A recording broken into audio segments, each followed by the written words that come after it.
नंदिनीचे बाबा धनंजयने नंदिनीचा हात धरून फरफटत तिला घरी घेऊन गेलेत. श्री स्वामी समर्थ प्रेक्षकांनो, आता पार्थने रम्याचं ऐकून मूर्खपणा केलेला असतो.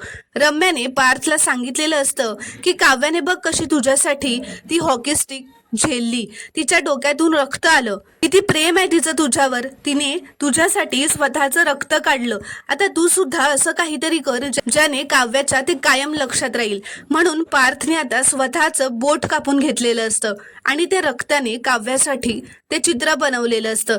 आता हे काव्याला कळताच काव्या पार्थवर खूप चिडते व म्हणते, काय केलं हे देशमुख तुम्ही?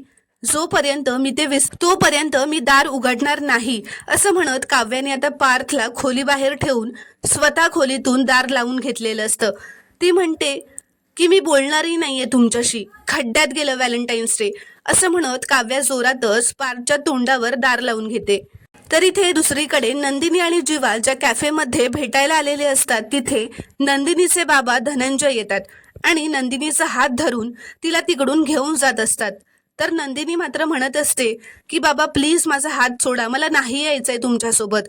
तर तिचे बाबा रागातच म्हणतात, मी तुझा हात चुकीच्या हातात जाऊ देणार नाही नंदिनी, असं ते जीवाकडे बघत म्हणतात आणि नंदिनीला ते चल असं म्हणत तिचा हात धरून फरफटत तिथून घेऊन जातात. नंदिनीला मात्र जीवाला सोडून जायचं नसतं, ती खूपच रडत असते.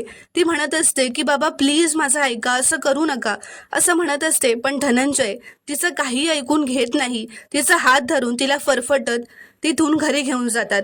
तर प्रेक्षकांनो, आता पुढील भागात नक्की काय होणार हे पाहणं खूपच रोमांचक ठरणार आहे. जीवा आता पुन्हा नंदिनीच्या घरी जाऊन तिला घरी घेऊन येणार का हे पाहणं खूपच रोमांचक ठरणार आहे. व्हिडिओ आवडल्यास एक लाईक नक्की करा आणि चॅनलला प्लीज सबस्क्राईब करा.